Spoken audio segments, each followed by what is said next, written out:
All right, guys, just hang in here a second. I'm driving down the road, but I want to tell you something very important with the Syrian refugees. Great to see everybody here on Periscope. Great to have everybody on Periscope. I'm actually going to upload this to YouTube as well. All right, guys, so I appreciate you being here live with me. But the Syrian refugees, by the hundreds of thousands, fleeing out of this war-torn country as radical Islamic Muslim militants, ISIS primarily, but not just ISIS, Assad, the Iranians, and now with the arrival of the Russians, I think the Syrian people know that it's really going to even get worse. And so they're fleeing by the millions, actually 4 million total, but hundreds of thousands arrived in Hungary, and they were trapped on the train stations and they couldn't get on trains and they had nowhere to go, and the nation of Hungary wouldn't take them. And this was becoming and people were dying, literally dying at the train station. Children needing food and water, elderly people dying. I mean, this is insane. So thank God some of them decided, you know what, if we can't get a train, we'll just walk to Austria. And about 200 people started walking, and that's when the Hungarian government said, okay, and went and got buses and bussed thousands of them to the Austrian border and let them off. And as the people walked across the border into Austria, the Austrian people cheered and welcomed them, cheering and offered them food and water and hot tea and taking them in. An incredible spirit of compassion by the Austrian people. And a lot of them are also going to, probably the majority of them will get on trains from Austria and go to Germany. Some of them will stay in Austria. Lots of them will go to Germany. We're going to see how that all plays out. But here's the problem. It's not over. The amounts of Syrian refugees trying to leave Syria right now is overflowing at the southern border. So it's really getting, it's a crisis. We really need to pray for these folks. Hey, it's great to see everybody. Heidi, we got some folks here with us on Periscope. Oh, we've got all kinds of people from all over the place. All right. All over the world, aren't they? Yes. Praise God. Yes. So, you know, hey, look, I'm on my way. I'm going to be picking up two of my granddaughters. They're coming over, spend the afternoon, evening with us. And so we're going to go pick them up. Yes. And Syrian refugees are arriving in Munich. They're arriving in Munich, yes. Yes. Hello from Alabama, Chicago. Wow. California. Great to see you guys. Seattle, Ohio, Jacksonville, Florida, Ukraine, Minnesota, Holland, Delaware. Yes, they are undocumented there.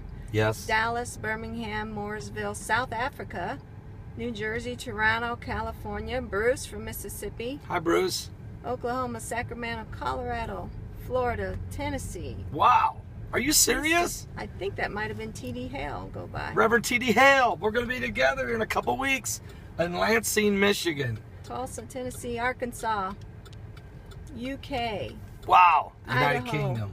Ida from Orlando, Minnesota, Alberta, Canada. People from all over the world. Yes. Texas, Ohio, New York. Germans welcome them with open arms as well. Yes. Saying. Oh, I know that. I know that. I'm not saying they didn't. As a matter of fact, more people will go to Germany than will stay in Austria. The Germans are truly welcoming them, as well as the Austrians. And the German economy is so prosperous and so powerful that they have a better chance, you know, restarting their lives in Germany. But Austria will work as well. So it's sad. It's sad it's come to this, but the Christians are being beheaded and murdered and executed and raped, and the horrific things are slaughtering children. I mean, I'm just stunned that the world has sat back and watched this, and I'm just heartbroken over this. I really am.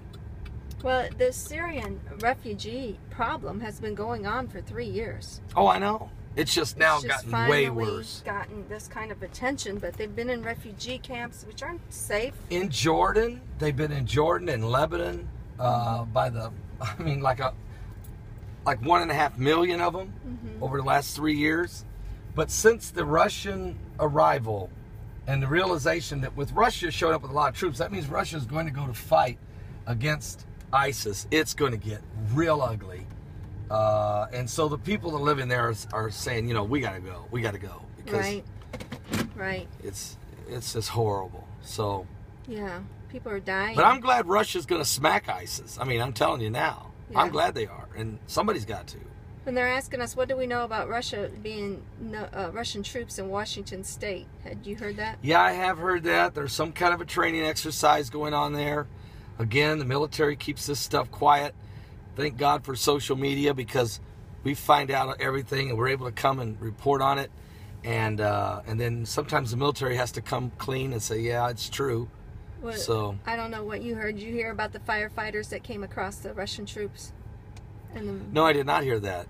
Fighting the fires? It was actually Steve Quayle that had it on his website, because Good. Somebody that he knows knew of this event, but it was the firefighters came across, you know, there's all kinds of troops up there because of Fort Lewis, and that takes up a big expanse, but so they just assumed that they were our troops, but they're Russian. They were Russian troops, and they pulled guns on them and told them they had to go.